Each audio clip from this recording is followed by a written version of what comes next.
Hello friends, स्वागत आहे तुमचं आपल्या पॅशनेट जर्नी या यूट्यूब चॅनलवर। मित्रांनो, जलसंपदा विभागाची सेकंड आन्सर की आलेली आहे आणि त्यामुळे आज हा कट ऑफच्या संदर्भामध्ये व्हिडिओ मी घेऊन आले आहे। बघा फ्रेंड्स, बरेचसे जण असे सांगत आहे की तलाठी भरतीचा कट ऑफ खूप हाय गेला होता। तलाठी भरतीमध्ये 30-30, 35-35 मार्क्स विद्यार्थ्यांना कमी किंवा जास्त झाले होते आणि खूप गोष्टींमध्ये फरक पडला होता। मी देखील तुम्हाला हे सांगितलं होतं। परंतु मित्रांनो, तलाठी भरती आणि जलसंपदा विभागाच्या भरतीमध्ये आपण कंपॅरिझन अजिबात करू शकत नाही। तलाठी भरतीचा पेपर मित्रांनो 57 शिफ्ट मध्ये झालेला होता आणि तलाठी भरतीचा जो पेपर आहे तो फक्त आणि फक्त 3 दिवसामध्ये 9 शिफ्ट झालेल्या होत्या। पर हेड म्हणजे प्रत्येक दिवसाला 3-3 शिफ्ट झालेल्या होत्या। त्यामुळे जेवढ्या जास्त प्रमाणामध्ये तलाठी भरतीमध्ये जो फेरफार झाला तेवढा जलसंपदामध्ये होणार नाही। तलाठी भरतीमध्ये जवळजवळ 190 प्लस मेरिट आहे। खूप ठिकाणी 190 वाला देखील लागला नाहीये, खूप ठिकाणी 180 वाला देखील लागला नाहीये। त्यामुळे काही युट्यूबर तुम्हाला सांगत आहे की तलाठी भरतीमध्ये आपले अंदाज चुकले आणि त्याचमुळे आता हा कट ऑफ खूप जास्त हाय जाईल, तर असं अजिबात होणार नाही। त्यासाठी 2-3 फॅक्टर्स खूप महत्त्वाचे आहेत। तर ते म्हणजे तलाठी भरतीमध्ये खूप जास्त शिफ्टमध्ये पेपर झाला होता, इथे 3च दिवसामध्ये पेपर झालेला आहे। त्यामध्ये देखील मित्रांनो परिमंडळा वाईज ज्या ठिकाणी जास्त फॉर्म आले त्या ठिकाणी 2 दिवसापेक्षा जास्त पेपर झाले। परंतु काही परिमंडळामध्ये मित्रांनो कमी फॉर्म आले तर तिथे कमी दिवस पेपर झालेले होते। त्यामुळे तिथे नॉर्मलायझेशन आणखीच म्हणजे तिथे नॉर्मलायझेशन मध्ये मार्क्स खूप जास्त वाढण्याची शक्यता खूप कमी आहे। तुमच्या मार्कमध्ये कमी जास्त प्रमाणात बदल व्हायचा होता तो सेकंड आन्सर की नंतर झालेला आहे। मी जेवढं बघितलं त्यामध्ये मला हे लक्षात आलं की जास्त काही चुका नाहीयेत। पुन्हा एकदा ऍप्लिकेशन म्हणजे अप्लाय करायची गरज नाही, पुन्हा तिसरी की येईल असं वाटत नाहीये, कारण कुणाचे जास्त ऑब्जेक्शन नाहीये। जसं तलाठी भरतीमध्ये देखील तिसरी आन्सर की आली होती आणि आता नगर परिषदेमध्ये देखील विद्यार्थ्यांची अशी मागणी आहे। नगर परिषदेच्या पेपरमध्ये प्रचंड चुका आहेत, म्हणजे चुकीच्या प्रश्नांना बरोबर दिलेला आहे। मराठी आणि इंग्रजीच्या ट्रान्सलेशनमध्ये 2-2 म्हणजे ट्रान्सलेशनमध्ये चुका असल्यामुळे विद्यार्थ्यांचे उत्तर बरोबर असून चुकीचे दिलेले आहेत। बऱ्याच गोष्टी आहेत आणि ज्या गोष्टीवर ऑब्जेक्शन घेतलेलं आहे ते ऑब्जेक्शन ग्रँट न करता पुन्हा एकदा आता तिसऱ्यांदा ऑब्जेक्शन घ्यायला लावलेलं आहे। परंतु तसं मला जलसंपदामध्ये आढळलेलं नाहीये। या गोष्टी आहेत आणि त्याच्यानंतर मित्रांनो यावेळी एक प्रकारची चाळणी लागलेली आहे, ती म्हणजे जलसंपदा विभागामध्ये टायपिंग वाले विद्यार्थीच ॲपियर होते। तर त्यामुळे कुठेतरी म्हणजे प्रत्येक परिमंडळा वाईज कमी जास्त विद्यार्थ्यांनी फॉर्म भरलेला आहे। तलाठी भरतीमध्ये जवळजवळ 10 लाख विद्यार्थ्यांच्या म्हणजे 10 पेक्षा जास्त लाख विद्यार्थ्यांनी फॉर्म भरला होता, परंतु परीक्षा 8 लाख समथिंग विद्यार्थ्यांनी दिली होती। आता इथे मित्रांनो परिमंडळा वाईज मला असं वाटतं की 1.25 लाखाच्याच दरम्यान विद्यार्थी आहेत, त्यापेक्षा कमी आहेत काही ठिकाणी। तर त्यामुळे हा फॅक्टर देखील तुमच्या कट ऑफला खूप मॅटर करतो। आता एक सगळ्यात महत्त्वाची गोष्ट की काही चुकीच्या गोष्टी घडल्या नसतील तर मी सांगते या पद्धतीने कट ऑफ लागेल। काही चुकीच्या म्हणजे तुम्ही समजून जाऊ शकता की काय घडलं असेल। जर काही आर्थिक व्यवहार करून कुणी जर पुढे गेला असेल तर कदाचित खूप जास्त कट ऑफ लागू शकतो, परंतु त्या गोष्टीवर आपण जास्त आता बोलू शकत नाही। आता मी तुम्हाला कास्ट वाईज फक्त थोडासा सांगण्याचा प्रयत्न करते की कुठपर्यंत कट ऑफ जाऊ शकतो, कशा प्रकारे प्रश्न म्हणजे विधान पेपर मीडियम होता, मीडियम मी म्हणेल, कारण तलाठी भरती आणि हा पेपर याचं कंपॅरिझन आपण करूच शकत नाही, कारण या पेपरमधलं इंग्लिश खूप जास्त टफ होतं। टफ इन द सेन्स हा पेपर IBPS ला चॅलेंज करतो। IBPSचं इंग्लिश कसं असतं तशा प्रकारचं इंग्लिश यामध्ये होतं। म्हणजे इंग्लिशच्या बाबतीमध्ये मराठी सोपं होतं, मराठी सगळीकडे तिकडेही सोपं होतं, मराठी झालं इंग्लिश झालं। त्यानंतर आला तुमचा रिझनिंग, तर रिझनिंग सोपं होतं, बऱ्यापैकी विद्यार्थ्यांना चांगले मार्क्स आले। त्यानंतर GK मित्रांनो इथे GK देखील टफच होतं असं मी म्हणेल, इझी नव्हतं।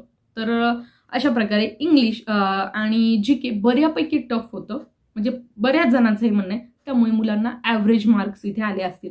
मराठीमध्ये बऱ्याच जणांना आउट ऑफ येऊ शकतात, सोपं होतं। रिझनिंग देखील बऱ्यापैकी सोपं होतं, काही प्रश्न कन्फ्युजिंग होते परंतु मग तेवढे 1-2 असू शकतात। तर या 2 गोष्टीमुळे कदाचित मेरिट असं असू शकतं। चला बघूया आपण कशा प्रकारे मेरिट लागू शकतं। तर बघा फ्रेंड्स, आपण ओपनच्या कट ऑफ पासून येऊया। आता मी जो कट ऑफ सांगत आहे त्यानुसार बघा, ओपनला तुम्हाला 85 प्रश्न बरोबर असायला हवे, म्हणजे 170 प्लस मार्क्स असायला हवे ओपनच्या मेल कॅटेगरीला मी सांगेल 85 ते 90 प्रश्नांच्या दरम्यान जर असतील तर तुम्ही सेफ आहात. मग तुम्हाला असं वाटत असेल की मॅडम खूप जास्त लागेल, 180 प्लस लागेल, तर असं अजिबात होणार नाहीये. आणि नॉर्मलायझेशनमध्ये जास्तीत जास्त 4-5 मार्कांचा 7-8 मार्कांचा फरक पडेल. 30 आणि 40 मार्कांचा फरक अजिबात पडणार नाही. काही ठिकाणी नॉर्मलायझेशन तुम्हाला ॲज इट इज दिसेल, काही शिफ्टमध्ये तुम्हाला नॉर्मलायझेशनच झालेलं दिसणार नाहीये. म्हणजे तुम्हाला असं वाटेल की एवढेच मार्क्स होते मला, याच्यामध्ये माझं काही वाढलं नाही, मला 1 वाढला 2 वाढला, एवढंच होणार आहे, बघा तुम्ही लिहून घ्या.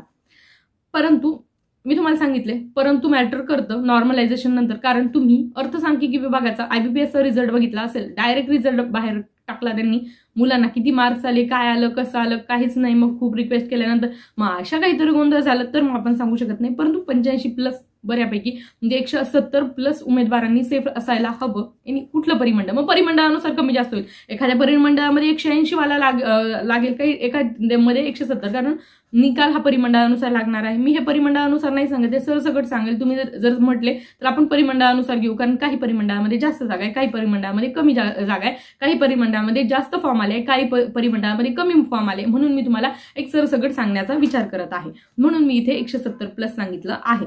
त्यानंतर आणि मग फिमेलमध्ये 2-2 मार्क फिमेलचे कमी जास्त करा. फिमेलचा इथे या परीक्षेमध्ये एवढा फरक पडणार नाही, म्हणजे 2 मार्क इकडे तिकडे. 2 मार्क म्हणजे 1 प्रश्न 2 प्रश्न, म्हणजे 2 ते 4 मार्क. EWS 80 प्रश्न असणाऱ्यांनी सेफ राहा, म्हणजे 160 प्लस मार्क. त्यानंतर OBC 80 प्रश्न. OBC आणि EWS किंवा ओपनचा एवढा फरक पडत नाही. एवढा म्हणजे 80 प्रश्नांपेक्षा मी 82 प्रश्न म्हणेल की ओबीसीच्या जागाही तशा आहेत, म्हणून मी सांगते 164 165 प्लस असेल. SC 75 प्लस प्रश्न असतील, सेफ राहा. त्यानंतर ST 70 प्लस प्रश्न तुमचे असायला हवे. VJ 75 प्लस प्रश्न. त्यानंतर NT 80 प्लस प्रश्न आणि SBC 80 प्लस प्रश्न. आता इथे मी जास्त जरी सांगितलं असलं तर जागा कमी असतात, म्हणून मी तुम्हाला असं सांगत आहे. तरी देखील परिमंडळ खूप मॅटर करतं. परिमंडळानुसार खूप फरक पडणार आहे. तिथं कुठं जास्त फॉर्म आले, कुठं कमी फॉर्म आले, तरी देखील मित्रांनो इथे सगळ्या कास्टचा रिझल्ट 180 प्लस जाणार नाही. 150 पर्यंत यायला काहीच हरकत नाहीये, कारण जागा बऱ्याच प्रमाणात जास्त आहेत, जागा जास्त आहेत. त्यामुळे हा कट ऑफ लागू शकतो.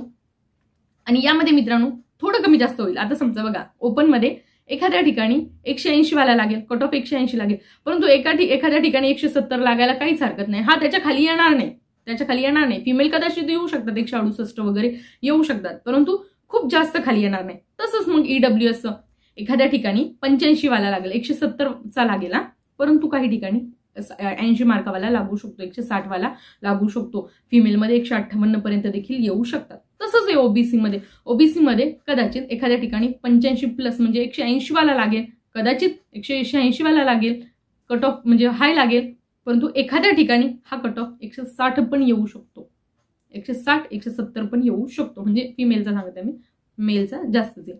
सेम SC मध्ये एखाद्या 160 प्लस कट ऑफ असेल एखाद्या परिमंडळामध्ये तो 70 प्लस म्हणजे 70 प्लस प्रश्न म्हणजे 140 प्लस 150 प्लस असू शकतो. हे मॅटर केव्हा करतं? आणि प्रत्येकाने असं धरून चला की मला आता सध्या समजा 140 मार्क्स असतील तर नॉर्मलायझेशनमध्ये मी 144 146 या गटात येऊ शकते. मग त्यानुसार तुम्ही धरा, जास्त मार्क्स वाढणार नाही. 8 मार्क जर खूप जास्त 8 मार्क वाढले, कारण 3 शिफ्ट आहे म्हणून आपण जास्तीत जास्त 8 मार्क धरूया, तर 8 मार्क असले तर 148, मग 148 वाला 152, प्रत्येक जणाचा वाढायला असं नाही. मग ते 8 मार्क एखाद्याचे कमी पण होऊ शकतात. तर त्यामुळे हा कट ऑफ आहे. STचा सर्वसाधारण खाली येतो, म्हणून मी इथे सांगितलं. आता हे जेव्हा तलाठी भरतीमध्ये तो खूप जास्त हाय गेला होता, कारण मित्रांनो 200 प्लस मार्कवाले खूप जास्त झाले होते, कारण 160 वरून 30 मार्कांनी विद्यार्थी पुढे चालले गेले होते. मग इथे इतकं होणार नाही, म्हणून हा कट ऑफ हा आपल्या मीडियम रेंजमध्ये असणार आहे. 180 ते 210 कट ऑफ त्यांचा लागला. आता आपला 180 पर्यंतच मी हायएस्ट धरलेला, 190चा असू शकतो. असं नाहीये की मॅडम 190चा तर हायएस्ट असेल ना, मी कट ऑफ सांगत आहे. तुम्ही 190 पेक्षा जास्त असू शकतात. तर आपली रेंज जी आहे ना मित्रांनो, 150 ते 180 दरम्यान असायला हवी, कारण ती रेंज मित्रांनो 180 ते 210च्या दरम्यान, 180 190 210, कारण की 210 वाला देखील हायएस्ट, म्हणजे ती रेंज आहे. परंतु आता 200 प्लस विद्यार्थी आता असणार नाही, म्हणून 180 ते 150ची रेंज मी धरली आहे की या दरम्यान कट ऑफ असू शकतो. तर अशा प्रकारे हा कट ऑफ मी सांगण्याचा प्रयत्न केला आहे. आय होप तुमच्या गोष्टी थोड्याशा क्लिअर झाल्या असतील. असा कट ऑफ लागू शकतो. आता आपण काय करू नेक्स्ट व्हिडिओमध्ये, आता हा रिझल्ट मित्रांनो जास्त दिवस जाणार नाही, अगदी 1-2 दिवसामध्ये तुमच्यापर्यंत मेरिट यादी येणार आहे. त्यामुळे तुम्हाला कळूनच जाईल की कशा प्रकारे गोष्टी होऊ शकतात. तरी देखील परिमंडळा वाईज माझ्या मते की पुणे सातारा समथिंग तिथे जास्त जागा आहे. त्यानंतर औरंगाबाद म्हणजे आपलं छत्रपती संभाजीनगर परिमंडळामध्ये जास्त जागा आहे 400 समथिंग. तरी मी तुम्हाला त्या जागांचं मला हे मिळालं तर इथे टाकून देईल, म्हणजे तुम्हाला ते कळायला थोडंसं जास्त मदत होईल. तर अशा प्रकारे मित्रांनो कट ऑफ लागू शकतो. तुम्हाला किती मार्क्स आहेत जलसंपदा विभागाच्या सेकंड आन्सरकीनुसार किती मार्क्स आहेत आणि रँक IQ चेक केल्यानंतर तुमचे किती मार्क्स वाढू शकतात. कारण माझ्या मते मी काही जणांना विचारलं तर रँक IQ मध्ये फक्त 3 ते 4च मार्क वाढत आहे. म्हणून मी तुम्हाला सांगितलं की नॉर्मलायझेशनमध्ये एवढा फरक पडणार नाही. जर नॉर्मलायझेशनमध्ये एवढा फरक पडणार नाही तर कट ऑफ तेवढा हाय देखील जाणार नाही.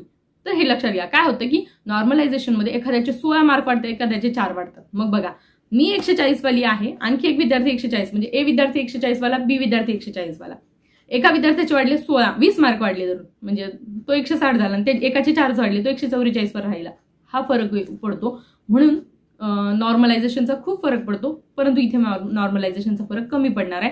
रँक IQ नुसार 3, 4, 6 असेच मार्क्स वाढत आहे. कुणाचे किती वाढत आहेत ते मला सांगा. आणि त्याचबरोबर सेकंड आन्सरकीनुसार किती वाढले तर व्हिडिओच्या कमेंटमध्ये कळवायला अजिबात विसरू नका. आणि आपले व्हिडिओ आवडत असतील तर नक्कीच लाईक करा, जास्तीत जास्त शेअर करा, हा व्हिडिओ शेअर करा आणि हो चॅनलला सबस्क्राईब करा, जेणेकरून तुम्हाला माझ्या व्हिडिओची नोटिफिकेशन वेळेत मिळत जातील. चला तर मित्रांनो पुन्हा भेटूया अशाच नवीन अपडेट सोबत. तोपर्यंत चॅनल सोबत राहा. धन्यवाद.